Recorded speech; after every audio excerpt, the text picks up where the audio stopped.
Ladies and gentlemen, boys and girls, children of all ages, we're here today. Who are you pointing at, B?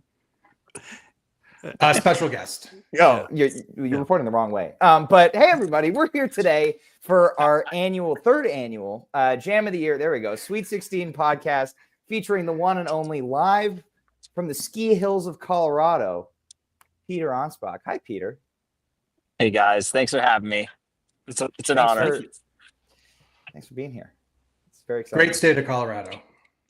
Sorry, Great state. I left out great. Yeah, Drive Goose also tuning in from the ski hills of Colorado. So just down the road. Not in his après uniform right now. How's the how are the runs today, Peter? It's great. It's kind of like a summer day out here. Honestly, there was a little bit mashed potatoes on the mountain, but they got a lot of snow recently, so there was plenty up there, and we're having fun.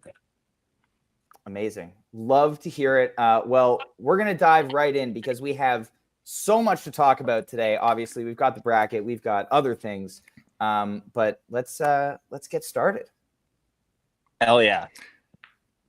Yeah. So I think we just wanted to talk a little bit about this winter tour that just happened. We can't glaze over this. This was a really sick run of shows, and as you might know, Peter, we had a very special guest on a recent Day After Show episode. Cotter was able to join. I think Ryan bought all his drinks that day at the airport in exchange for about 5 minutes on the pod.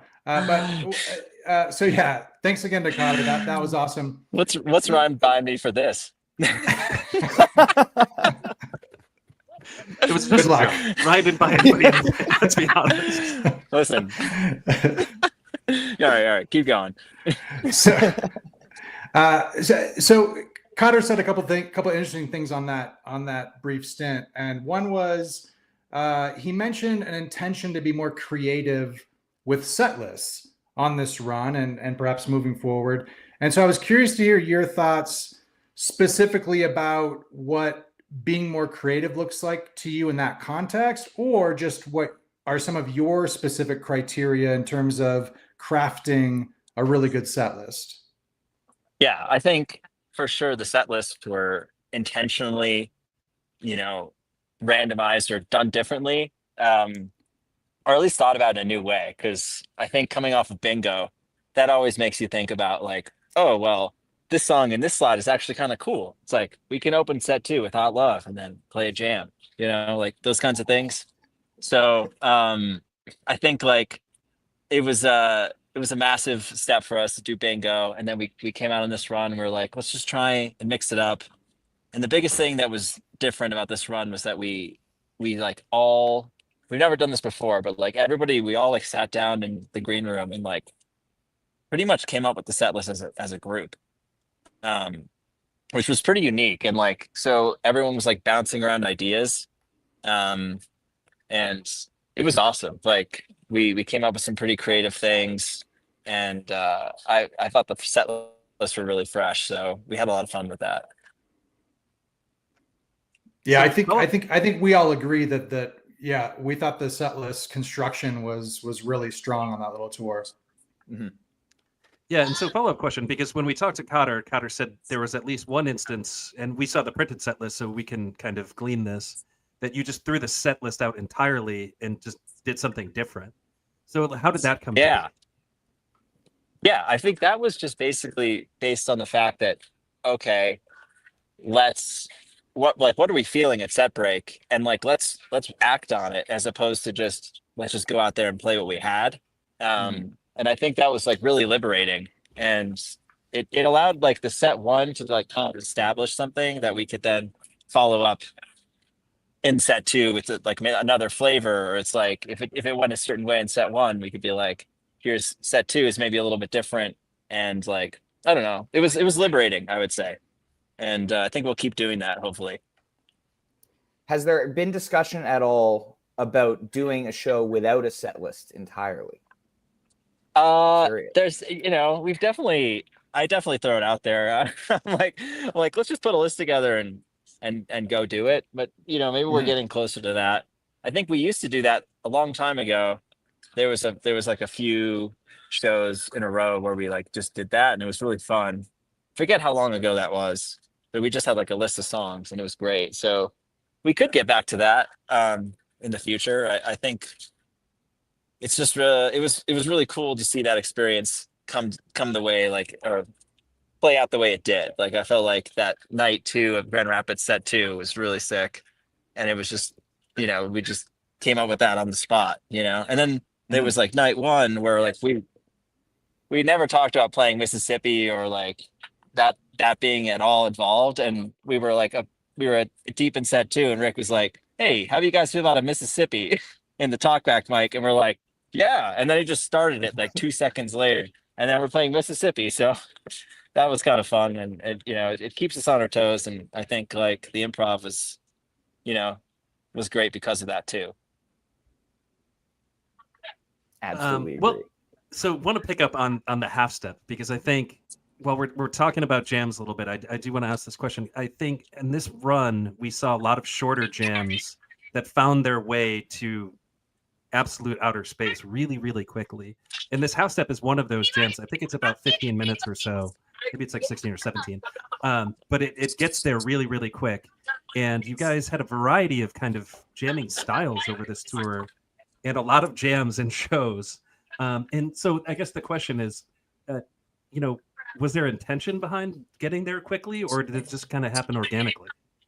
I think that's something that's happening organically, and it's also something we're noticing. Like I think it started happening back in November on that tour. We started like hitting some jams like extremely efficiently, and it was like, oh wow, like that's fun, that's cool. Goose Mist kind of carried over. Like I thought that Hunger Site was really great. We'll get to that. Yep. But I think it's just something that's just been happening, and I'm positive it's due to like just being able to hear each other better. Like the new stage plot was massive for us. Like we were having trouble hearing each other, just because it was just like Rick's vocal mic was getting so much bleed, and that was just causing all kinds of problems. So without any drums behind him, we're in a much better place in terms of hearing each other. So I think that's helping us get into the improv and listen to each other a lot more efficiently. Mm. I'm smiling because Peter is already answering questions that we are prepared to ask that we haven't asked yet. So You're anticipating. This is why you're a regular contributor, because you anticipate what's gonna happen already. You're already he knows his stuff. Yeah. I'm just getting lucky out here. Okay. So while we're on the topic of jams here, before we kind of move on to discussing the Jam of the Year bracket, we're talking about this year's jams. I want to bring us back to last year's pod, Sweet 16 episode. And before we talked about the Sweet 16, we talked about the TED tapes. And quoting you said, when you listen to the TED tapes, the future is there. And that one stuck with me then. And then, kind of thinking about the things that have happened over these last 8 shows, there have been a variety of jamming styles, like I already said. Some of them really deep explorations of some styles that you've never really gone super deep on before. One of which we're going to talk about in this particular episode when we talk about the Westville Rockdale. But when you listen to those TED tapes, you think of something like Erikoff, and then that jamming style shows up in like the Toronto Hot Tea. It shows up in the Hunger Site. It shows up in both Madavons that you guys played on this last 8-show run. Can you talk about, like, I guess, what those TED tapes that meant to you? Like, it's the future, and like, what do you see it developing as now 1 year later? Yeah, I think the TED tapes at the time, I was like, they all happened over like different periods of time, because like there were, the process of like adding Cotter to the band and the tryouts, the auditions were like not all super consecutive. So there was like a lot of these moments that had happened through like the auditions. And then it was just like, I think I really noticed it when I was going back through and we were doing the TED tapes, and it was like, okay, wow, like there's a lot of different styles on here. Like specifically the Manu thing, like was a major breakthrough. Like at the time we were just jamming in the room, but then like listening back to it and like selecting it as a Ted Tapes track, it was like, oh wow, this is like a totally different style we've never done. And like now it's just, we have that, like we can get into that mode, and like we can get into like the mode that's like, sorry about this background noise. all good. So there's there's like also the mode of like at the end of Leo kind of thing, where it's just like Trevor and Cotter just like doing a groove, and like Rick and I making spacey sounds. Like that's a move we can kind of get into now. The Erikoth thing too is like really cool. But like I feel like we kind of like tapped into some evil vibes last year, but like there was definitely more evil vibes going on this February tour than ever before. And that was super fun to just like I said, like we can hear each other really well, and like the listening is just, it's a game changer. We're just able to tap into each other so well right now. And I think like those jams are, it's just like, it's just fun. It's like when you can hear what everyone's doing and react to what everyone's doing, it's just so fun. You're just like, you can't like not want to just like push the boundaries, and that's why making music and jamming is so fun. So great. Yeah. And I think, your point about, kind of tapping into the Evil Goose consistently for the first time in a while on this tour, like the last run that I think we talked about remembering feeling this way about every show in a row was Winter 2022, where you guys were exploring all this new territory seemingly every night. And like every show was like, building upon the last one. And so it was really cool to see, that kind of happen again. Really every single show of this tour had something really cool happening. So yeah, that was amazing from the couch. Well, thank you. We had a lot of fun on this run. So yeah, thanks. Awesome. Well, so yeah, listen, incredible run. If there was one thing that I might have been sad about, it's that this year didn't kick off with a cap run. And, those have just been so incredible the last couple of years. And so, we're going to talk about some cap jams here in just a couple minutes. And I just wanted to ask you, what is it about the cap, or what does the cap mean to you? Why are we, every time you play the cap, we just get an incredible, bunch of jams. I mean, I think we got 4 cap jams in the Sweet 16 that we're going to talk about today, 6 in the bracket, 5 in the bracket last year. So what's the secret to Goose at the cap?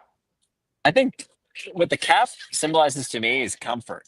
So I think what you get with the cap is like, we're locked in, we're like comfortable with the room. We've like, like we feel it's like close to home. I don't know. And there was something like comforting about this past run we just did, where it almost felt like, oh yeah, like these are size rooms that maybe are smaller than like some of the bigger rooms we're playing these days. So it was kind of like a little bit more casual.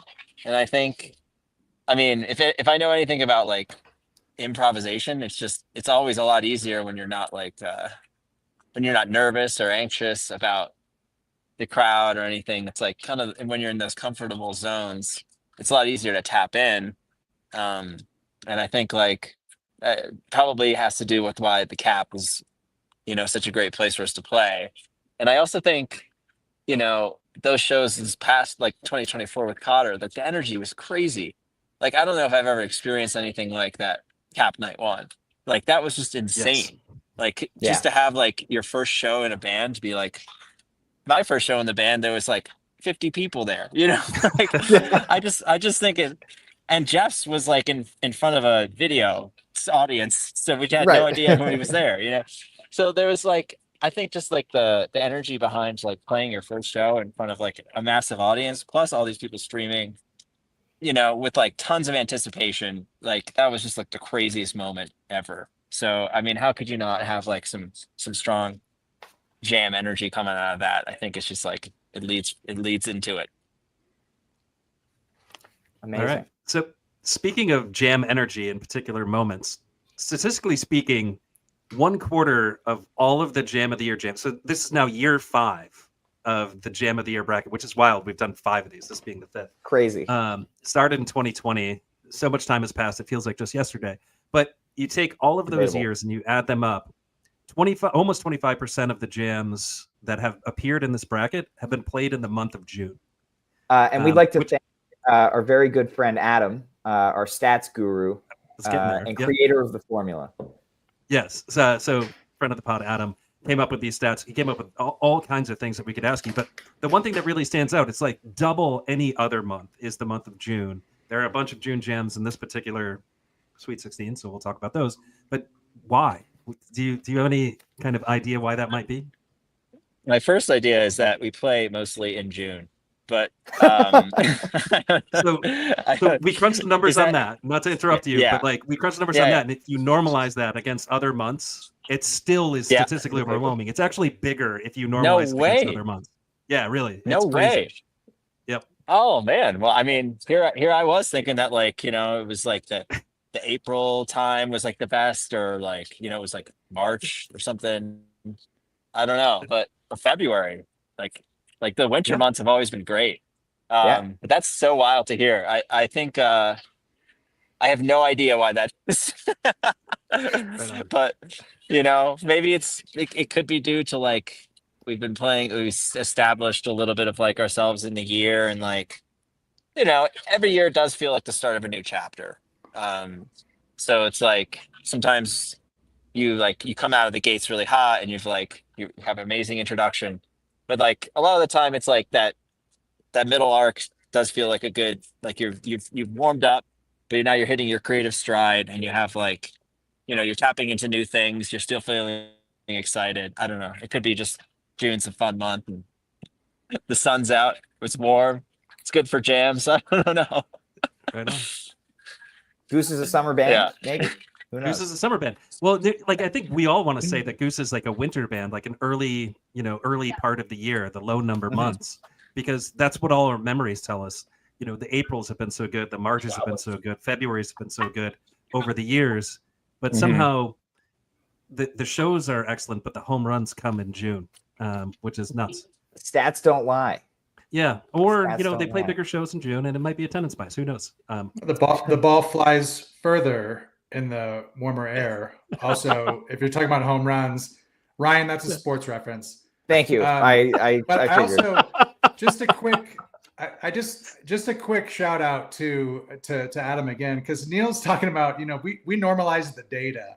So we've got a whole we've got a data analytics team here. I mean this.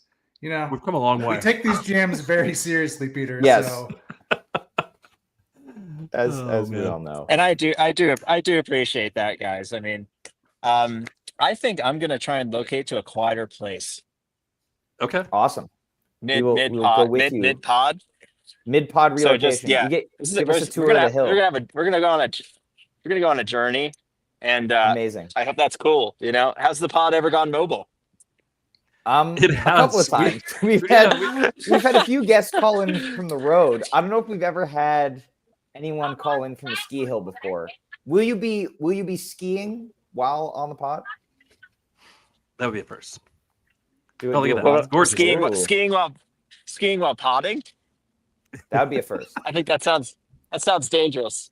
Don't get I might get too excited about the jams in fall, I was going to say, what's the highest difficulty you think you could do while talking about the Jam of the Year bracket?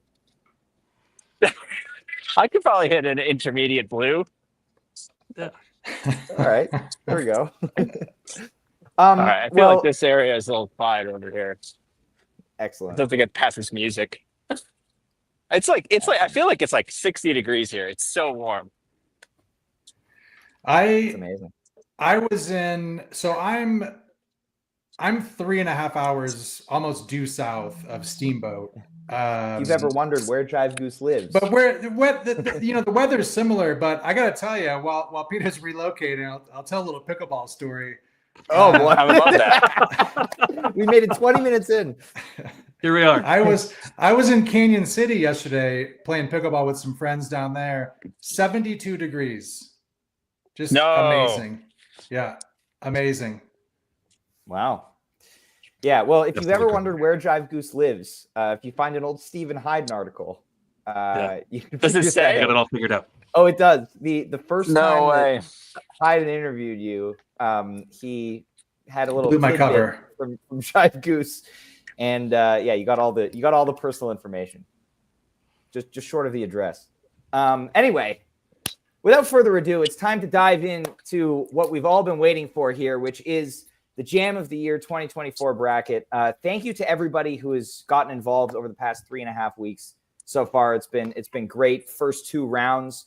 And of course, there are 16 jams remaining. And so we are going to break down all of them and hear Peter's thoughts. But before we get into these specific matchups, Peter. Wait, before this, Ryan, I Yes. brought a 3-pack of openers for this event.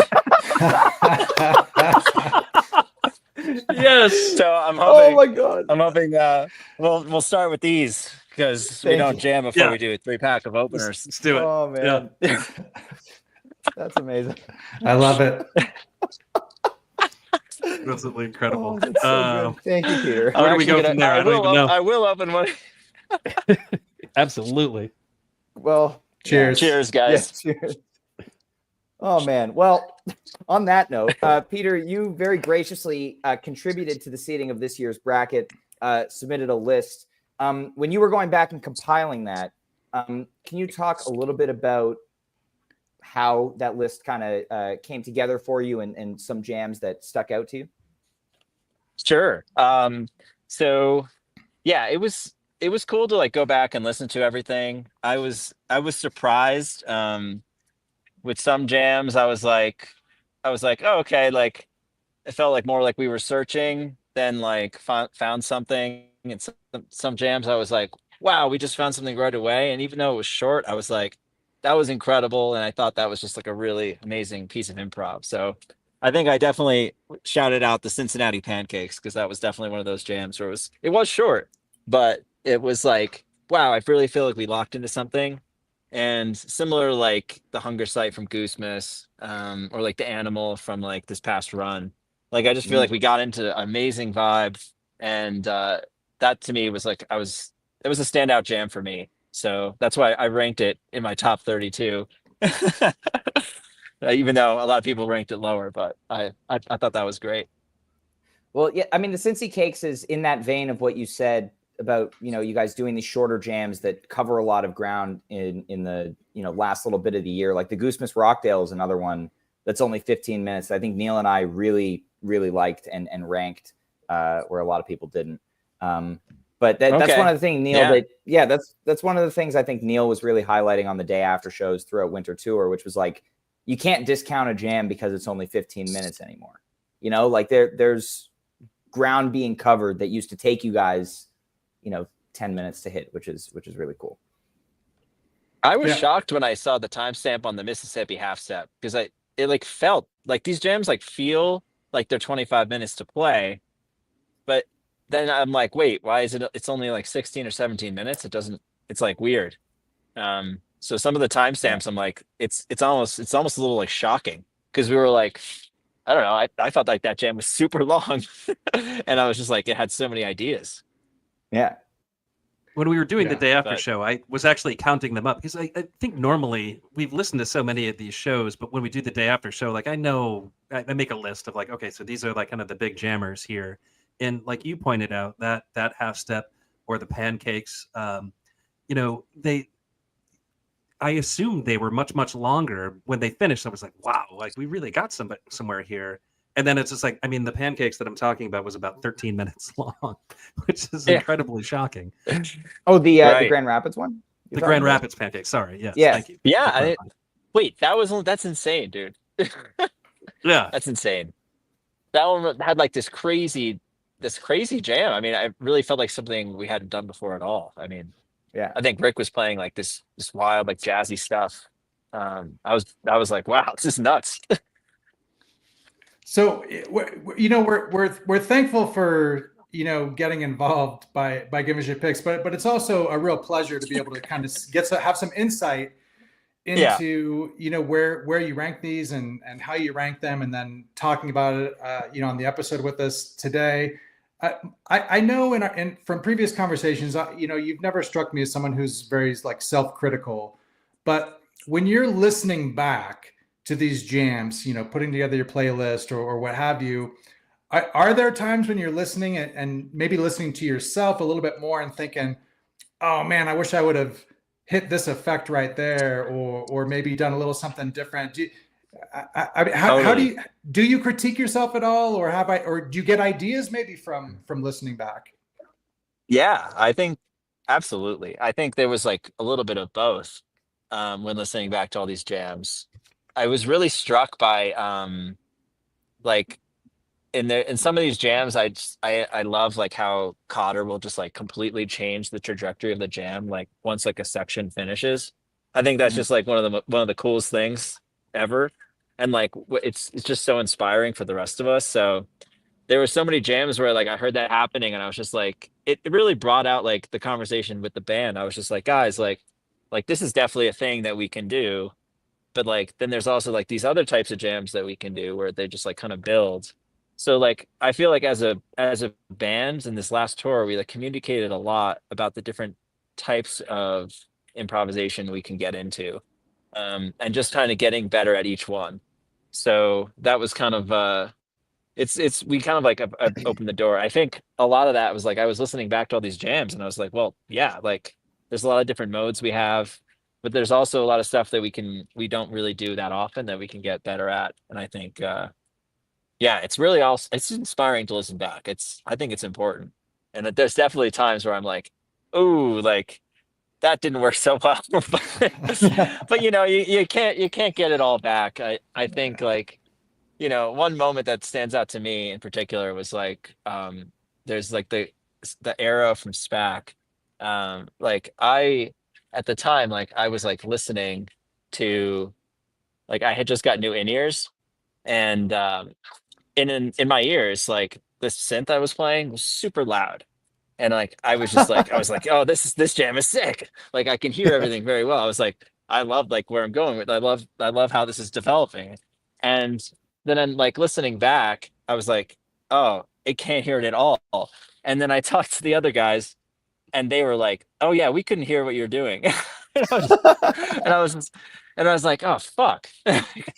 So now for the like, record, one of the things I love about that jam is your minimalist playing in there, because it's in the mix, but I love how that's very it's so funny. Rick and Cotter. Yeah, it's a unique jam there. But sorry, I didn't mean to cut you off. Yeah, I mean, I think that's one thing I wanted to talk to you guys about is like how you think the mix affects the perception of a jam. Like if you can really hear like all the pieces happening, are you more pulled into like certain ideas, or do you think certain things are better just because of the way it sounds? Like I was listening back to like the Madhavan from Fiddlers, like the bass is so loud in that jam, and I'm like, I wonder if this is why this jam really hits. It's like you could really hear what Trevor's playing, so it's like, yeah, it's cool. Yeah. So speaking of Fiddler's Madhavan Jam of the Year, it's being in the venue. Being in the venue for that show, that's what stood out. That entire run was, and a lot throughout the year really was just Trevor sounded amazing. But there have been other times as well where I hear something on a stream, and then when the soundboards drop, I'll end up with a higher appreciation of a jam. And I don't of course ever go do an A/B comparison to a previous video stream after the boards drop, but I do wonder if sometimes the appreciation from the boards comes from a better mix than we had on the live stream. The interesting thing about that is that like besides the cap and I think the Fox, like everything that's on Nugs is this just the stream mix, but with like maybe a little bit more crowd mixed in. So it's actually pretty similar to the stream. Like the boards are similar to the stream now because they're like essentially the same mix. It's the front house board mix. But the cap was like one that I mixed myself. So that was like that's the only outlier really. It could also be like the beers and other things happening during the live stream. Totally. Maybe the quality isn't as good while it's streaming as opposed to when we upload it later. I mean, I know for sure we upload it in like 96K 32 float, which is like the highest you could possibly upload audio. So For all you I audio think we're not, files. we're definitely not streaming it in that. So maybe you're Right. right. Like as an audio quality, it's not as good on the stream as it is on the boards technically. So there's no post-production mixing happening on the boards, other than, The like you boards said, only, some crowd noise or. yeah. I add in a touch of like audience mics when I think it needs it, and then I add in like a mastering chain. So it's a little bit, I guess that could make it a little different, but it's still the same mix as the stream, essentially. Cool. Yeah. Amazing. There's no like I used to do all the multi-track stuff, and that now our board mix sounds amazing. So don't really have to do that. Which saves a lot of time for me. Yeah. And Yeah. for us, it's nice that now it's not a week until we get to listen to the show again. Oh, it was never Yeah, a week. exactly. Service. Back So, in like, the on the days topic of of the- Well, we used to have- dark chocolate. Yeah, dark chocolate. And then at one point we had Naveed even. Naveed was doing like, I had like set up a Logic template that was like multi-track recording the whole show. And Naveed had like a little like APC, like little like, MIDI thing with like little faders. And he was mixing the stream. And that was back in like 2022. That was like what we did for a while. It's pretty That's wild. amazing. Yeah, I can't wait to And bring that up with he Naveed was next writing time I the see him. automation for the boards. Yeah. Thanks, Naveed. He did some Yeah. great work. He did Radio Shout City. out to Naveed. Oh, that's a incredible. Naveed board. Oh, I think that one was like it was reevaluated after, but he did the stream for sure. Like you're going back to merch, kid. It's a friend of the No, it's pod, not that he did it. He did a great job. He did an amazing job when he was doing it. Yeah. Like, I was so grateful. Yeah. There we go. All You right. wanna talk about So jams? let's dive into the bracket here. I think we've got enough context here. I think everyone knows what's going on now. Let's go through our 8 matchups here.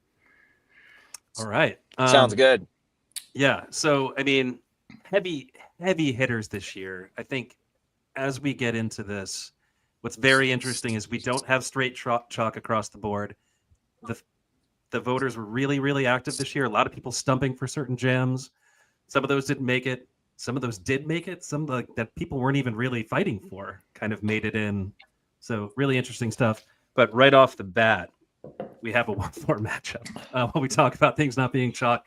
So we have the 628 Philly Tumble fan favorite versus the 9-1 Holmdel Montavon.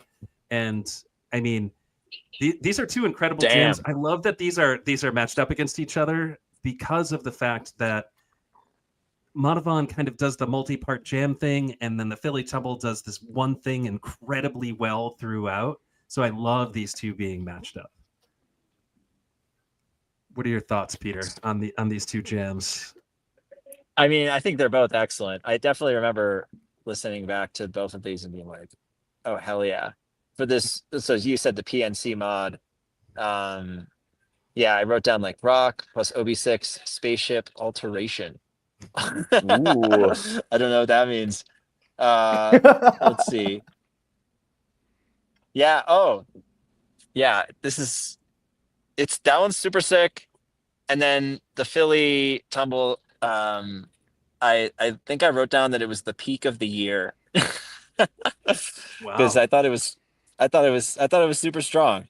And I thought that like Rick's playing in Philly was just absolutely out of this world. I was like, when I listened back to that one, and there was like another jam from Philly. It was like maybe in Your Eyes or something. In Your Eyes. I was just like, damn, is this just Rick's best show? I think it might be. Like, Ooh. I was like, this is crazy, dude. Yeah, and his tone was fire. I mean, it was just like incredible playing. I mean, at that show, I think that was the vibe that we had in the moment, that Rick kind of just took over and went, nuclear. It was, I mean, it was that hunger crazy. site too. And there was that hunger site as well. But the playing was so good, and Jive, I think you said before, you don't get there unless like everybody is kind of driving you to that peak. But Rick's playing, I think, is the thing that stands out most to me in this jam. A lot of people really, really love this jam. It's the one that I think is going to be divisive is not the right word. It sparks the most conversation because folks are like, what is it that you like about a jam? Is it just incredible playing? Is that what's going to get you there? And or is it something else? Is it creativity? Is it beeps and boops, as some people might say, like when we talk about the the Westfield Rockdale. So in a way, it sparks a lot of conversation. So this jam is really, really cool for that reason, in my opinion. Yeah, I totally agree. And I think like there's the bass solo, I think up top or something. Yeah. Which is really Sick fun. And then it's just kind of like a beautiful, like vibey thing. Marimba piano. Like Rick does like that 2-octave stuff, 2-octave up. Like you have like Cotter doing like his circular patterns. Like that to me does feel like a theme of the year of just like I would, if that was the jam of the year, I'd be stoked about that because I think it's really like thematic of everything that happened. There you go. A lot of people are going to be very excited you just said that. Yeah, chat's is about to go insane. Yeah, there we go. He said the thing. Yeah. Now, Peter, was this your number one ranked jam on your playlist? It was not, though. Ooh. Don't get too excited, Philly Tumble fans. We'll get there. All right. Moving on to our second matchup here. We've got the lowest ranked jam in the bracket that made it. We have the Goose Hunger Site at a 6 seed, which had a nice upset last week over the Raleigh Pancakes. But this matchup is the Goose Hunger Site up against the Fox Arrow at a 2 seed. Damn, dude. That's a tough matchup. They're so different. That's the hardest part about this whole thing is that like these jams are all so different from one another, which is incredible, but it's like, how do you choose? It's like, I guess it just depends what your flavor is. But it's hard for me to pick. I thought that Atlanta Arrow was like, that was one of my favorite jams of the year for sure. I think there's like that, like the spaceship kind of thing took off there, which I think we brought back in a few other spots later on in the year. But I feel like that one really had like, it was like the first time that happened and like Arrow was just like broken open. It was really, that was like pretty profound. But I also really love the Goose Hunger Site because it really like hangs out and finds it a beautiful space and like just I think to me that's a closer matchup than the seeding indicates personally. But fully agree. Your point about Arrow really opening up. I'm curious, one of the things that we've talked about on this podcast a lot in past years is like, you get a lot of really long Arrow jams that don't necessarily go to the depths of improv that you get in other songs. And I'm curious if it felt different for you guys last year, because obviously there were way more Arrows, I think, on all of our lists than we have had in years past. And so did it feel different from the stage playing that song in 2024? I think it was, certainly compared to past years, I think it adopted maybe more of like a different, like flavor because of, in the past it's kind of gone through a lot of different phases. Like it could be an amazing, just like straight ahead ripper where you just like bust out a really hot jam, like really hot solo. And then you go to the ending, so like it had those times. It's gone into like evil mode, which is incredible. I think we had an Arrow on this last tour that did something even completely different than that. Like I feel like it was like almost like more of a blissy jam. That like the tempo like kind of slowed down or something. So yeah, I think it's just a matter of exploring a song. And the biggest thing I can say about like if a jam is like working or not, it just comes down to listening. So like if we're not all tuned into each other, it's like it's going to be hard for anything really amazing to happen, I think. So it's I think maybe it's just Arrow is a jammer, and then we as we're listening to each other this year and like getting better at that, it's like naturally you start having some interesting like unique versions that you've never heard before. Amazing. Well, I'm really happy that this Hunger Site made it. We have one other Goose Miss Jam that's in the Sweet 16 here, but this Hunger Site to me is very emblematic of that end of year. You talked about you switched up the stage plot and things started clicking differently in terms of listening. But you said this jam kind of impacted you in the moment, but I'm curious if you could expand on that a little bit more, because I think from the audience, it felt like Neil and I, at least, and Kev, who couldn't make it today, the three of us were together during this jam, and we kind of had this like, oh my God moment, because it felt like, you guys switched up the stage plot in the middle of a tour, and then you took this month-long break, and you came back from Goosemas, and it felt like a lot had changed. So I'm curious if you felt that way as well. Maybe it was the time off or anything like that. Yeah, I mean, I think you always like when it's funny, like I still like at around that time sometimes I dream about like being on stage. So in my dreams I was still in my old spot. So it took some getting used to, and I think like coming back to that setup for Goosemas after the tour, it was like, okay, like this is where we are now. And that was cool. Like I was just like, I was feeling comfortable. I, like flipping my hands around, like doing like organ with my left instead of my right, took some getting used to. So yeah, I feel like I was more comfortable during those shows. Probably we were hearing each other really well. And it was like, yeah, that jam, like I forget the context of like when it came up in the set, but I think it was like time. It was like, all right, let's jam. Yes. You You had pulled in the second set, you had pulled Hot Love, Give It Time, Mr. Action, and then Hunger Site. Oh, that's wild. Yeah. So then it's like, okay, I mean, but it was cool that it kind of went a different direction than like your burning Hunger Site also. So yeah, so I think it's just a matter of like us listening to each other. That's my biggest point I can get across in this entire podcast. The listening is like so important. And when someone's like putting out an idea, or it's like the dynamic is going down and we're all responding to it and there's lots of space, it's like, beautiful jams can happen. Like, melodies can pop up and chord progressions just flow a lot easier. It's like, yeah, that was a special one, I think. Amazing. Thank you. Speaking of Hunger Site, Peter, you remember Hunger Site? Hunger Site sibling, Philly Night 2. That one is Philly Night 2. Awesome. There's going to be a dog named Grand Rapids Night 3 soon. We'll figure it out. At the some next point. one. Yeah. Yeah, I was going to ask you guys, like, what you thought, or maybe just to throw this in there, which show did you guys like the most on the winter run? Oh, I'm not there yet, man. Like, it's taken a while to digest these. When I think about runs, and I've said this, on the pod before and on Blue Sky, but it takes a while to let these sink in. And I think I said this when we're in the middle of 2022, winter 2022, where it's just like, when you're in the middle of it, it's hard to tell if there's, a landmark moment in improv, but it feels like it. And it feels like that 8-show run is an example of that. And they're so dense, each one of these shows. I mean, 6 of them, especially when I think of Grand Rapids and I think of Milwaukee. They were so incredibly dense with the jams. I'm not taking a shot at Toronto. I'm just saying, like those 6 shows in particular stand out. They're so full of jams. More than, I think, 2 out of each run had like 4 or more like 18+ minute jams in the show.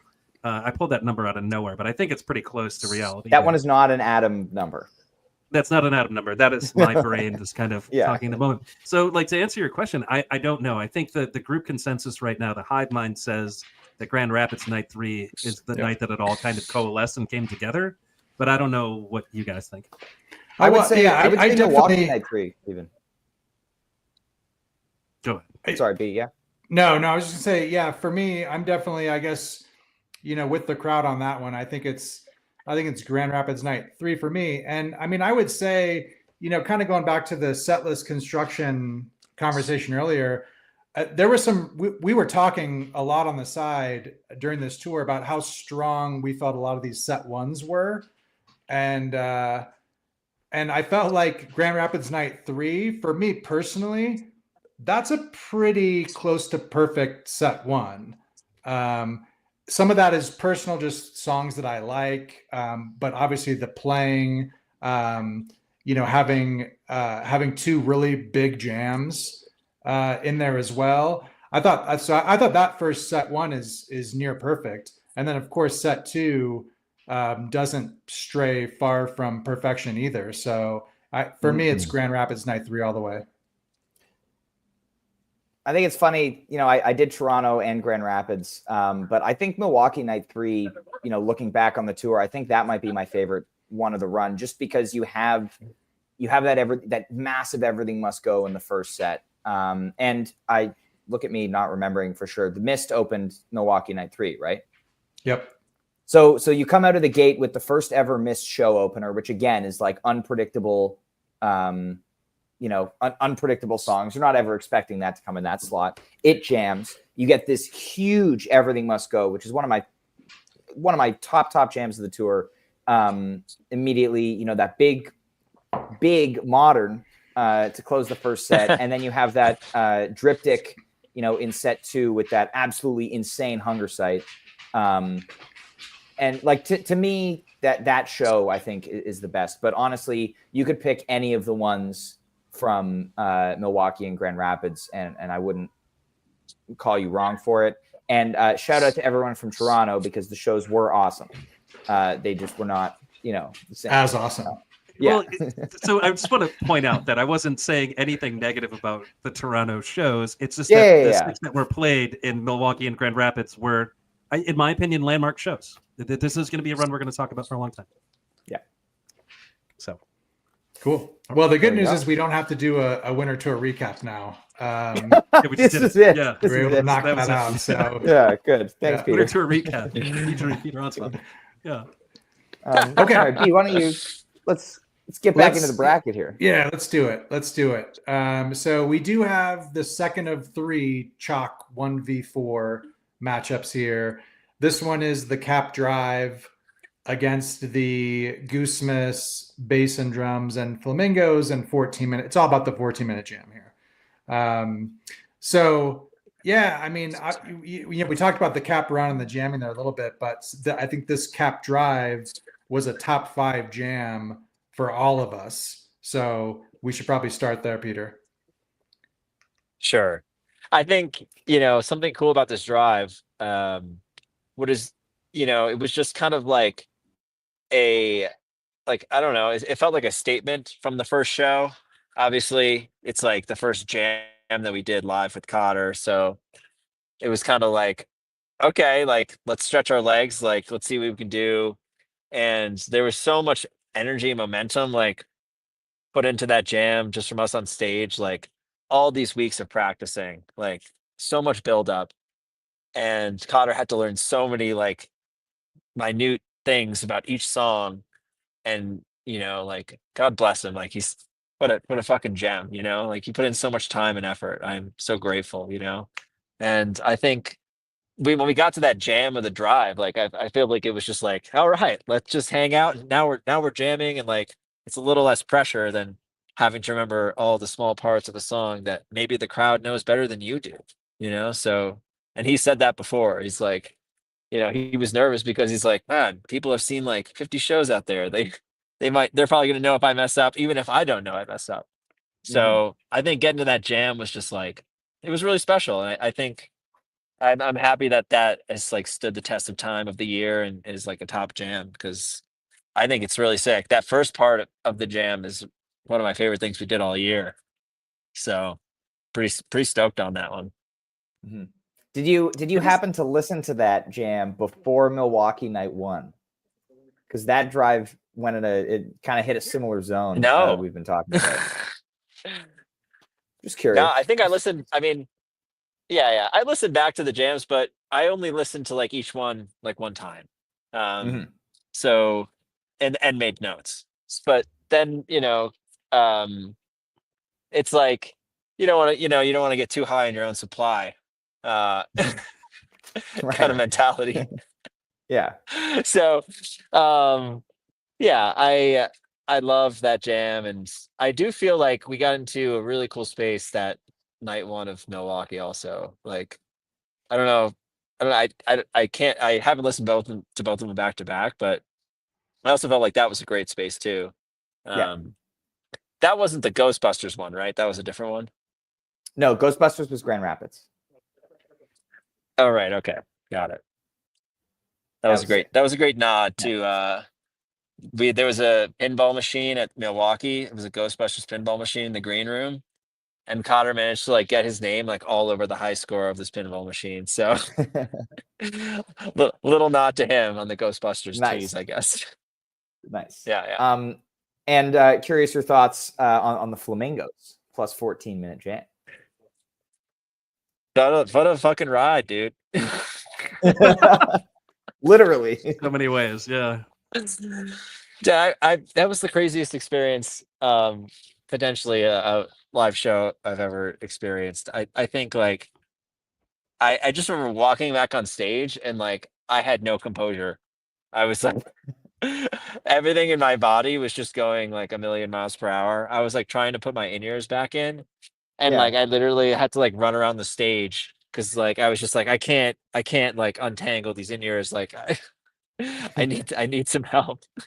But it was like Rick was he had way better recovery than I did, but I guess he didn't fall. So I was gonna say, what was that yeah, moment I like fell for off. you when you fell off the Flamingo? It was, it happened pretty fast. I didn't have time to think about it. But so there was a couple points where like my flamingo went like really far, like in this direction with my head facing down. So I was like, oh no, like I don't want to go down that way. But a big shout out to Pete Spadaro was underneath my flamingo the entire time. So Okay. that was The very secret. helpful to keep me up, because everyone was like filming and I was like, guys, Like, hold me up. hold. Like, put your phone down. Like, save me. Like, it was a Phone down, really eyes funny up, time, heart man. open. Carry the Flamingo. Yeah.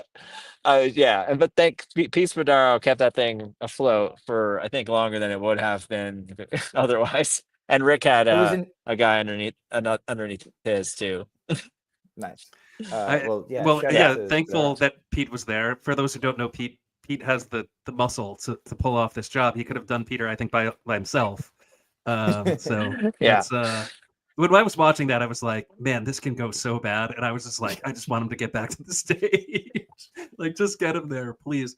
And I mean, what a cool moment though. When we were talking about this leading up to Bingo at Goose, we were saying like we want the band to do something that will, make them step outside of their comfort zone. And that plus 14 was one of the things that we talked about, was like, let's hope they do like another plus 15 Classic, or plus 10 yeah. or whatever. And to have that come on the heels of riding on a flamingo, I don't know what can take you out of your comfort zone more than that. And it's just kind of funny that you're kind of talking about just gathering yourself, and then you do this 14 minutes of jamming that the fans have decided are good enough to be in the top 16 of the year. That's some pretty cool stuff. Yeah. That is pretty cool. I mean, it was a really cool thing. Like Trevor wrote that like little bass riff to do the drums and bass thing, like like a day before we did it. So like we had that riff and like we knew that was gonna be our battle music. But then like getting to jam on that after was really fun. And then it was more jamming. And I think like that is just like the best part about Bingo. It's like you'll just get those moments. And I think like the balls were really in general pretty favorable. Yeah. You guys And learned a little bit from the original Bingo tour, and the pool was a little bit smaller. Yeah. We lowered the song count, which was good because it was only 2 shows. So we were like, we Right. can't do 70. We did 81 balls the first time. So yeah, we lowered the pool. And yeah, it worked out too because they built that bingo roller, which was like, I think it was like only 6 inches smaller than the largest bingo roller ever made, Guinness Book of World Records. So it was pretty close to breaking the world record for the largest bingo cage, which is insane. But Yeah, I don't know if it could have taken many more balls because it was pretty packed at the beginning. But Yeah. I so much props to like that team for like making that happen. Like that was absolutely crazy to see in person. Like we saw a Mhm. mock-up of it on the computer, but then when we showed up and like really saw it there, and it was just like it's massive. It had an air to it that was really special. Definitely brought the energy. Sorry, so I think I sidetracked you with my comment there, but do you have anything to thoughts on the 14-minute jam itself? Oh, okay. Um, I think like I remember being like really um I was really stoked on the clav section of this jam. Yeah, towards the It was end. like, yeah, and then this is more of like a personal comment, but I just really was like, I was pretty excited about the clav tone happening here. I do think it was one of my favorite instances of clav tone, which is very variable for me. Mm. Um, so like it kind of changes depending on the venue because different power things like knobs move around, you know. But I really it was like dialed in. It sounded really good, and like that was a fun multi-part jam where I honestly felt like every part we were in command of what was happening, and it was really fun in that way. As opposed to like I feel like there's other multi-part jams where I feel like it's more like searching, trying to find something. That one I think things were just like clicking and we were moving quickly. It was really fun. Amazing. Yeah. Okay. I think it probably gets Um, beat here though, if we're calling it yeah, Yes. I mean by this drive. that's Yeah. yeah. In my personal opinion, before we move to the next pairing, there are some jams you see live. I was there for this one. I was standing right next to Ryan, and sometimes you just never feel the same. Like you turn to your buddy and you're like, wow, like what the hell just happened? That happened several There's like times. video of us like cheering and jumping up. I mean, it's bananas. Watching the video of me watching this jam and letting that one sink in. So I think it's not even close. I was in Yeah. attendance for both, and it's funny that one starts the year and one ends the year. And yeah, the one that started the year is just absolute gas. That All is right. pretty it's cool. It's like a cool matchup of that ending and beginning. Yeah, that's the beauty of the jam of the year bracket is you can kind of have these weird juxtapositions of jams, and I love putting these two next to each other because I just think it's so cool. And you get to do that with like the hunger site also, coming in Right.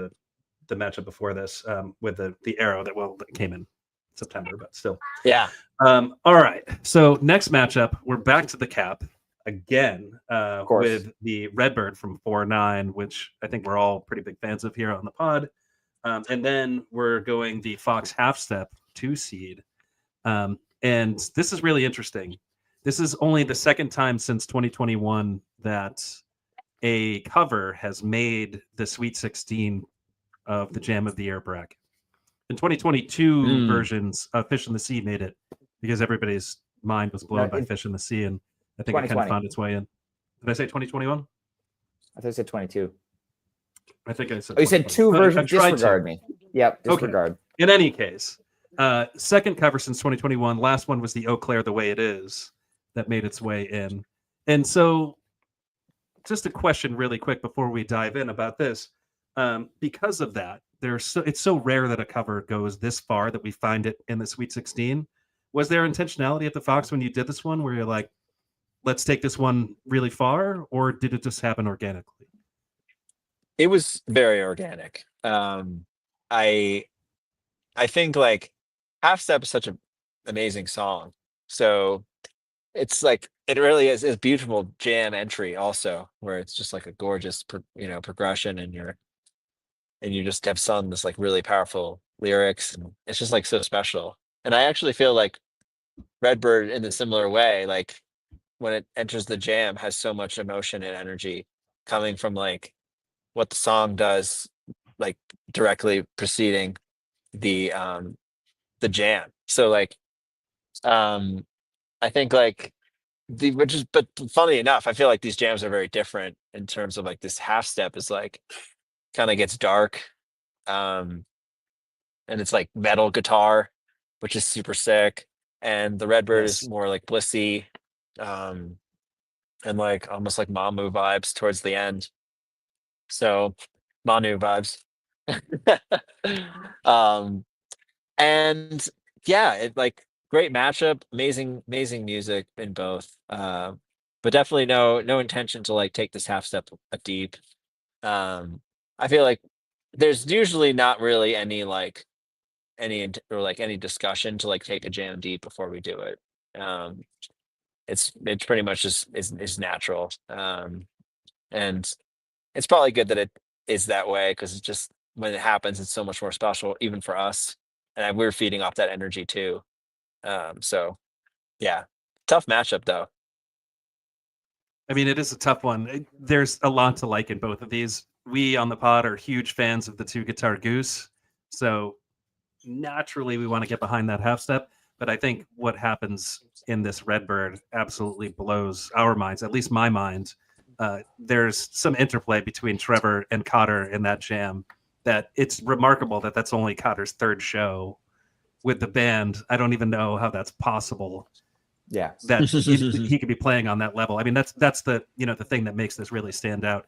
There's a moment where Cotter really has this incredible drum beat going that almost sounds kind of like an inhale and an exhale. It's so good, and then Trevor just starts playing chords on the bass, and it's just like, holy smokes! Like, how did we get here? Yeah, really, really good stuff. that's a great observation. Like, I love that you're listening to like, it just takes like, it's cool to hear when people appreciate like the bass and drums as like a package for a jam and can be like, this is a jam of the year just based upon that, as because it's like sometimes those things can go a little bit unnoticed when you have like flashy guitar or keyboards happening or like dual guitar, like all these other things. I think like that's a really cool thing to pick up on. I would probably vote for this Redbird if in the head to head, I'd say. Yeah, I actually had this Redbird as my number 2 overall for the year. Whoa. I've always been, and I think we all here amongst us today had it at least in our top 7. But yeah, just speaking about Trevor and Cotter, because for me, what always stood out about this jam as well was the like Neil mentioned, just the full chords that Trevor's playing at the end. It's just very unique. It's not something that you hear often at all coming from Trevor. Ever. And so, and the other interesting thing too is when we talked about Trevor earlier in the context of the Fiddler's Matavan, there he was so pronounced in the mix, and it was evil and dark. And so again, back to Neil's kind of juxtapositions here, oftentimes I think when Trevor stands out, it tends to be in those situations where things do get a little bit darker or kind of far out there. And with this Redbird, it was such gorgeous playing at the end. And so, yeah, I just love this jam so much. And yeah, so it's such a beautiful song. And I love that we've been getting a lot of really strong Redbird jams. We're not going to talk about a lot of them today, but this year was littered with really great Redbird jams. So awesome. Yeah. I had 7 in my bracket. 7 out of 64. Yeah. Yeah. I did. Which is more than I think everybody, but it was a big Redbird guy this year. Yeah. For me, I distinctly remember being in the room for this and that last few minutes that we're talking about where Cotter and Trevor are doing that thing, and Rick is just kind of like very heavy, I think like reverb or delay, like very spacey effects, and just kind of doing that very upper octave playing that he was doing. And I just remember being like, I don't know what's happening. Like that Goose has never sounded like this before. And like that, I think the Cap Drive I had ranked higher and I really loved, but I think all the zones that you guys hit in that jam were just really amazing examples and kind of built upon examples of spaces that you had reached before, that heavier 2 guitar churn and then that just amazing peak at the end. And I think this Redbird really was like, it's not just going to be better Goose that like there's so much more that's about to happen. And this jam was just, blew me away because of that. Is it a 3 seed here? This is a 3 seed. Yes. I think, that's underseeded for all of us. Okay. Yeah. We all had it higher than a 3 seed, I think. The 3 of us. Well, speaking of a jam that does something that had never really happened before up until this point, we move into our third region here with a 1-4 matchup. We have the Westville Rockdale up against the Cap Pancakes. Now, Peter, we've been dying, I think, since set break on June 30th to kind of know, like, what happened? How did you feel? Like, what the hell? Like, this jam is ridiculous. But please take us through kind of your all immediate reactions walking off stage at the end of this Rockdale. What was going on? I think like, and this jam is just nuts. It's like, I just remember that moment where like Rick and I like cheers on stage with our cacao. Yeah. And I just remember like that moment where, like we just stopped playing. Like we were kind of just doing Rockdale stuff at the beginning, and then we like kind of stopped playing and we're like, like listen to this like amazing rhythm section. And like it was just like a really incredible moment. I think that whole show was like really special just because it was like, look how far we've come in just a month of playing together. Like Cotter basically, went from playing these songs for a second time, then I was like fourth or fifth. He's feeling more comfortable. That was like a major moment for us. And then I think, we were all just like tuned into that energy, and weird things just started to happen. And then we were just following those paths, and it was just like out of nowhere, just can't really explain it. But it's like definitely one of the more special jams of the year, I would say. And like,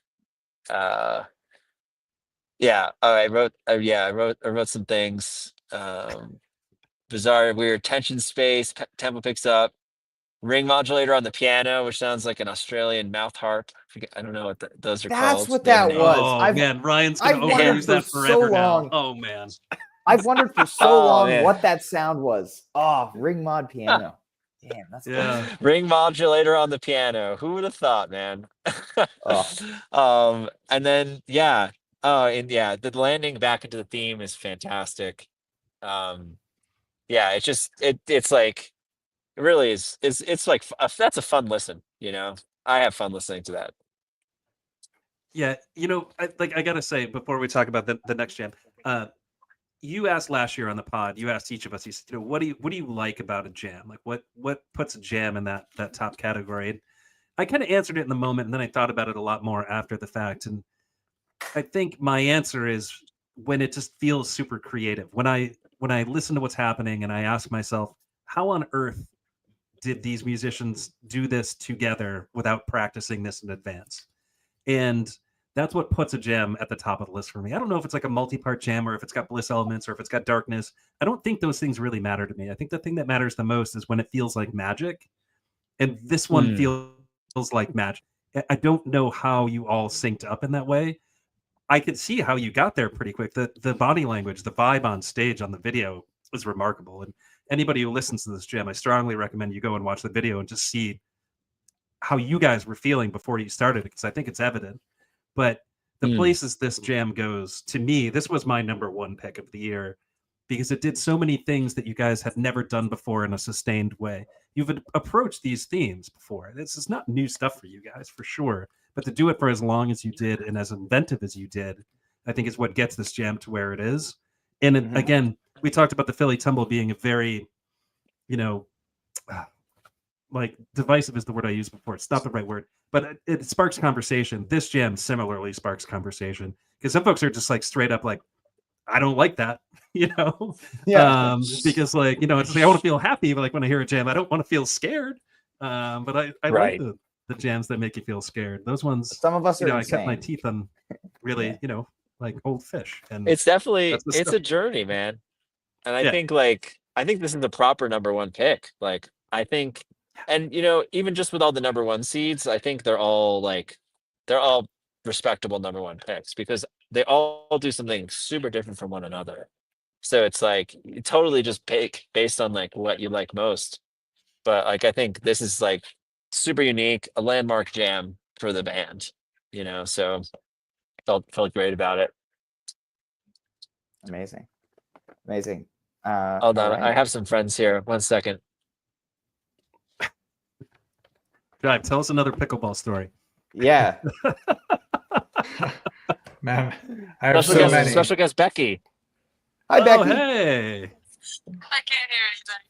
Oh yeah, I have my AirPods in, and it's Well, and it's Seth. congratulations, the two of you, by the way. Yes. They said Hi, congratulations. Seth. Many congratulations. Amazing. Seth, do you want a Well, beer? also, Peter has a 3-pack of openers. Well, there is another jam. There is another jam in this matchup. The Westville Rockdale should theoretically win this pretty handily, but the Cupcakes, which underseeded for all Jive Goose, you're shaking your head. Did you have this Pancakes ahead of the Rockdale? Oh, so Peter and I both did actually. This is a part of the rankings where Peter and I were pretty much in lockstep. We both had we both had the Rockdale at number 6, and we both had the Cupcakes ranked higher than that. I actually had the Pancakes at number 3, and yeah, it's just it's I thought the Pancakes is another just really unique sounding jam. And it's I'll let you talk about it, Peter. Sure. I mean, it has that night one energy again, like with the drive. So I'm pretty sure it was night one, but yeah, I think like this is. I mean, when I listened back to this, I was just like, wow, I feel like this is this is probably the coolest Pancakes I've heard. So I was like, it's very unique Pancakes, but also a very unique jam in terms of like a different style than everything else like in that top zone. So I was pretty taken aback with this one. Loved it.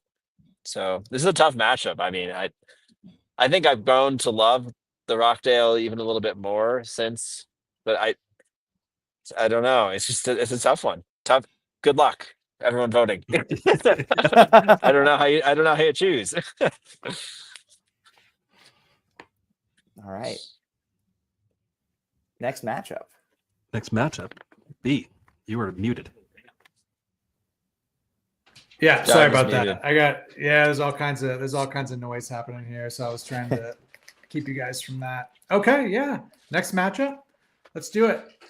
We are gonna have another 3 versus 2.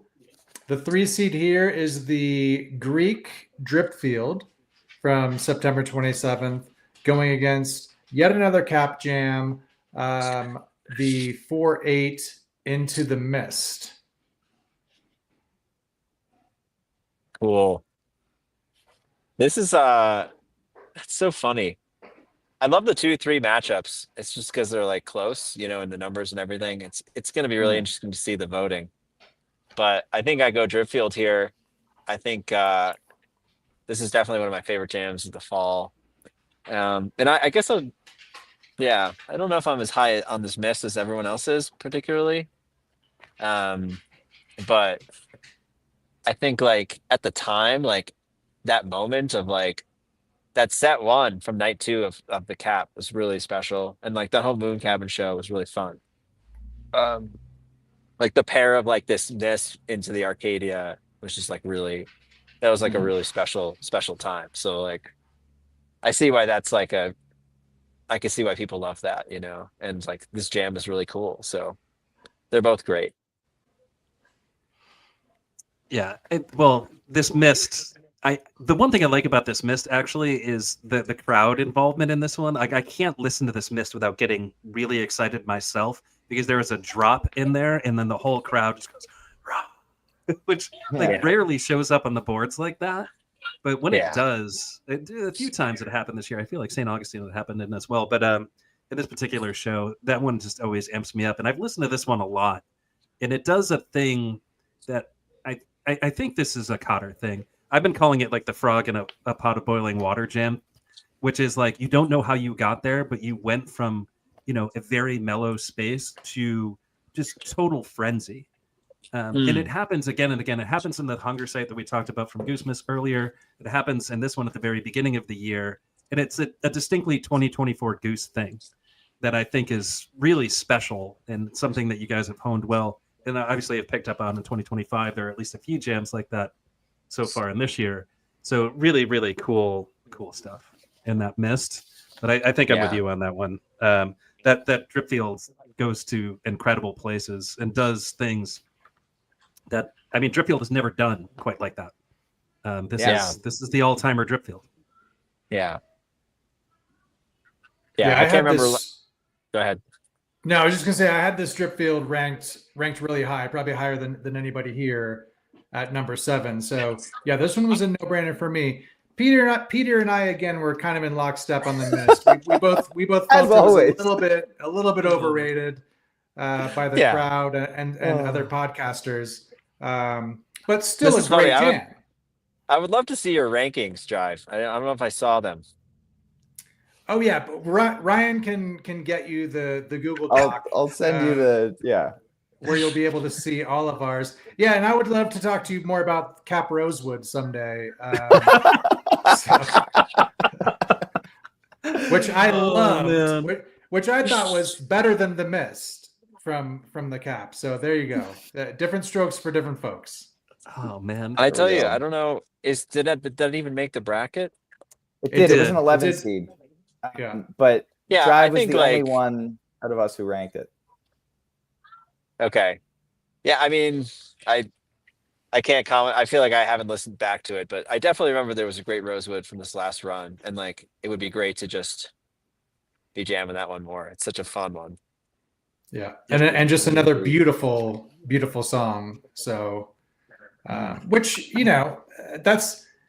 I think that does that. There can be a bias as how people vote. Not everybody listens to just the jam. A lot of people take the song into consideration, and whether that's fair or not, is up to the voter. Right. But I think a quick shout out to the guys over at WTED who are playing just the jams. Yes.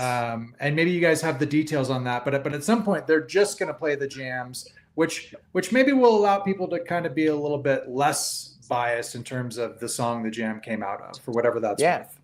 Well, great point there, B. And it's a good time for everybody to remember that every day at noon Eastern and 8 p.m. Eastern, you can hear the bracket matchups over on WTED. And until, I don't remember if it's the Elite 8 or the Final 4, but they are playing just the jams from the songs. They've been edited, so you get just the part that you're theoretically voting on, and you can hear them in a really cool way. So thank you, WTED, for all of that. And if you go, you might be able to hear a fun bumper that Peter recorded. It's for the matchup. It's a really good bumper. Love the WTED guys. Shout out to them. Yeah, Thanks they're for the what best. they're doing, Now, B, before we move on to the next matchup, I believe you had one more Mist-related question for Peter. Well, yeah, I mean, I'm a no. Listen, this is not probably going to be new to Peter, but I guess the question is just around the infrequency of the Mist ending, and maybe within the larger framework of it feels like there are definitely songs that Goose will undoubtedly go back and finish, no matter how far out they take the jam. But the Mist ending seems to get bypassed, way too often for my personal taste. I've always said I think it's some of the best use of Rick's, vocal effects on that ending of Mist. I've always thought it's such a powerful ending, and so I'm always perplexed why the ending doesn't get played more. Listen, Jive, I don't want to spoil it for you, but there is a show that we're going to play in Colorado soon, where we just play the ending of Mist 1 time, 2 times, 3 times, 4 times, however many it takes to finish all the Mists we didn't finish in the past. And I hope you enjoy it. Sounds amazing. Sounds amazing. One set of just Mist finishes. Just end for an hour. Or just end every song the only with the Mist ending.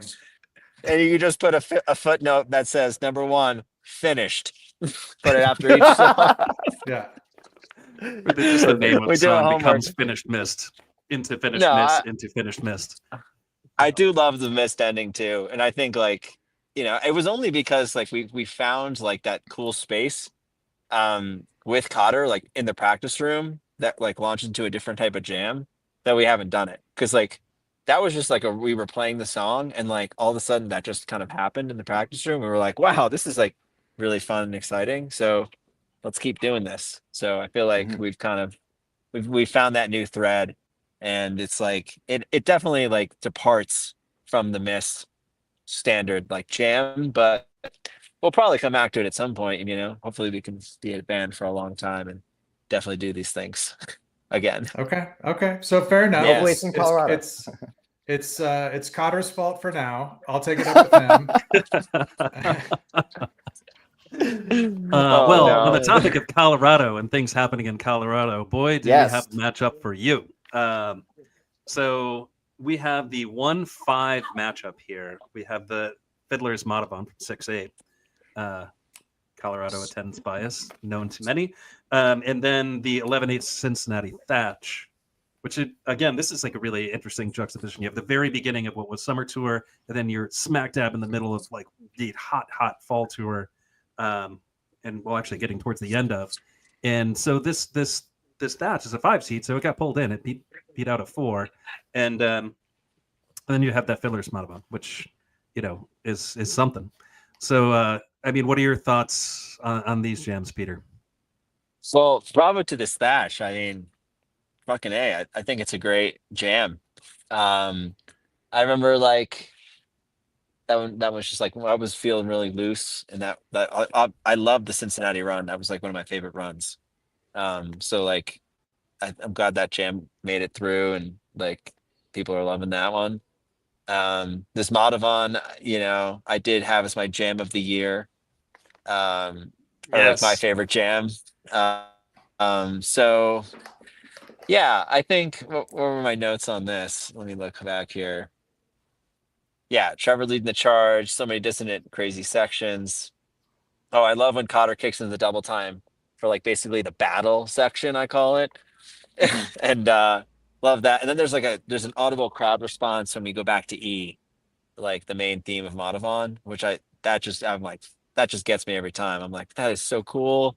And like it's amazing. The crowd has so much to do with the jams. Like it's they talk about they're like the extra member, where it's like they're adding their energy in. And it's like we're we're responding back and forth. It's just like a classic thing that improvisers have talked about. It's like the crowd is just as important as what's going on stage, and I think like the crowd was locked in at that moment, and it was like it was beautiful. So I love that jam. I think it does some like super unique stuff. Does not bore me at all from beginning to end. I just think it's like I think it's a great statement. So Amazing. yeah, I think it wins this matchup. There we go. Can you? So you guys are coming back to Fiddlers this year, Yeah. which I'm super excited about, and I just want to ask you real quick, as long as we're talking about Fiddlers, because there was a lot of, Fiddlers has gotten a bad rap.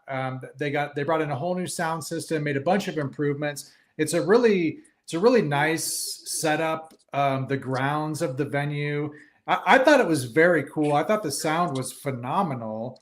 What did you guys think? I mean, obviously you're coming back, but what were your thoughts about Fiddlers? I mean, I can give you an insight into this because the sound, like we were bringing in our own PA on that whole tour. So like, that is like totally Eric and like his PA techs dialing in that PA system. And Shout out to Loomis. It's amazing. Yes.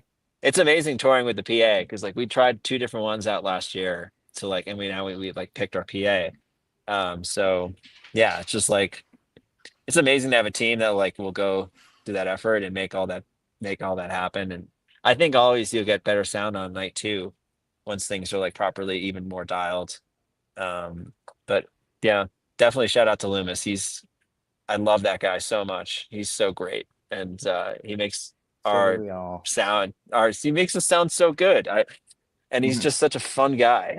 Like, yeah, great dude. So, and you see him like when he's testing the PA at sound check, you'll see him on the back of the lawn. He like was running to like every single spot on the lawn to test the sound in every spot of the venue. Like you see him just running around the venue while we're sound checking. Like he's so on top of it. People have no idea like how much care and dedication he puts into his job. So like I'm so fuck yeah, Loomis, Oh We're yeah. told he makes a hell of an espresso.